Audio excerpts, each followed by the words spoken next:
Hi guys! In today's video, you will learn how to change background image in WordPress website using Elementor. So let's start. Go to your Elementor editor.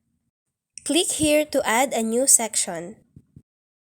Choose the structure from here. Then click here to edit the section. Click the Style option.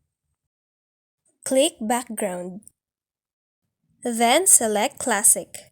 You can now add a background image or add a background color. Click here to choose an image. You can select from media library or you can upload files. You can now see that the image is added right here. But now you have to change the screen layout. To do that, go to Layout Settings. Select Minimum Height. And then go back to Style Settings.